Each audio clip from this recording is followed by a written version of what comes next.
السلام عليكم ورحمه الله تعالى وبركاته. خوتي خواتاتي، كنتمنى هذا الفيديو يلقاكم في صحه جيده وعواشركم مبروكه. هذا الفيديو اللي غادي نقدم لكم ديال السكسو باللفت البلدي، سكسو التركمين كما كنقولوا حنا الشلوح. نمشيو لطريقه التحضير. عندي هنايا اللفت البلدي جاني من البلاد، كنصيبو بهذا الشكل هذا. الا ما عندكمش تقدروا ديروا هذا الابيض والموف.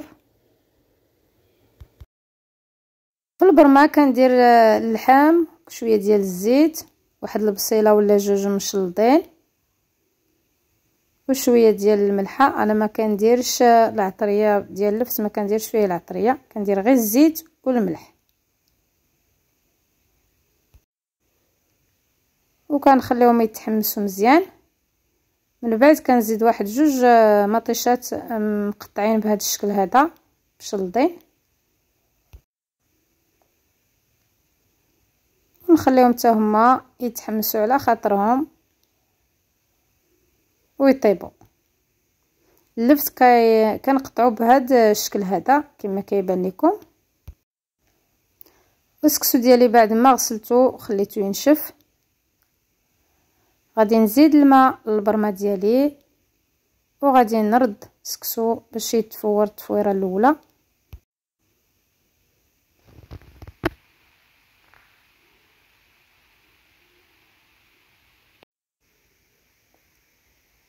السكسو بعد ما طلع ليه الفرن خوي في القصعه، وغادي ندير اللفت في البرمه وندير عليه الفلفله الحاره والربيع. غادي ندير الملحه للسكسو. كون الملحه كتبقى على حسب الذوق، وكل شيء كيعرف يطيب سكسو تبارك الله. العيالات المغرب كل شيء كيعرفوا يطيبوا سكسو.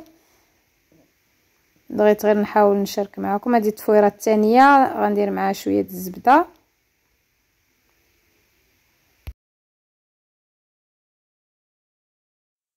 هنا عندي واحد 3 د المطيشات حكيتهم غنخويهم على اللفت.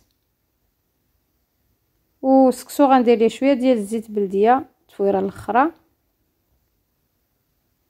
وهو السكسو ديالنا بعد ما وجد وسقيناه كيجي بهذا الشكل هذا. كنتمنى ينال الاعجاب ديالكم. كنرافقوه بالزيت اركان وباللبن. البن انا كندير ليه الزعتر كيجي زوين يا سلام. وكنتمنى هذا الفيديو ينال الاعجاب ديالكم. الا عجبكم ما تنساوش تشاركوه مع العائله ديالكم والاصدقاء وعواشركم مبروكه. الله يدخل علينا هذا رمضان بالصحه والسلامه. نتلاقاو في الفيديو الجاي ان شاء الله.